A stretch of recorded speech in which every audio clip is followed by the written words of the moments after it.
అందరికీ నమస్కారం.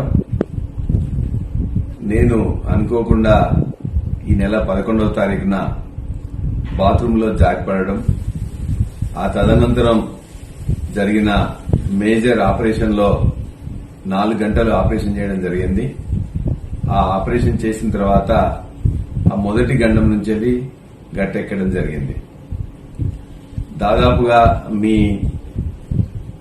జనగామ నియోజకవర్గ ప్రజల యొక్క దీవెనలు, ప్రార్థనలు, వారి యొక్క ఆశీర్వాదాల వల్ల నేను తొందరగా కోలుకోవడం జరుగుతుంది.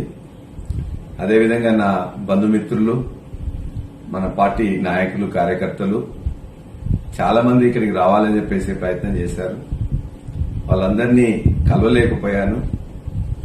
ఖచ్చితంగా డాక్టర్స్ ఖచ్చితంగా 2 వారాలు ఎవరిని కలవద్దు, మేజర్ సర్జరీ అయింది, మీరు కూర్చోగలిగి నిలబడగలిగేంత వరకు మీరు దయచేసి ఎవరిని కలవద్దు అని చెప్పేసి స్ట్రిక్ట్ గా ఇన్స్ట్రక్షన్స్ ఇచ్చారు.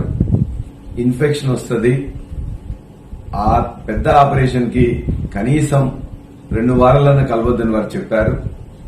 కాబట్టి మీరు నాకు ఇంత పెద్ద దెబ్బ తగిలిందని తెలిసిన వెంటనే మీ యొక్క ఆశీర్వచనాలు ఇచ్చినందుకు, మీ యొక్క దీవెనలు ఇచ్చినందుకు, నా కోసం ప్రేమతో బాధపడ్డందుకు మీ అందరికీ మరొకసారి నమస్కారాలు తెలియజేస్తూ, ఒక్క వారం రోజులు దయచేసి ఓపిక పట్టండి.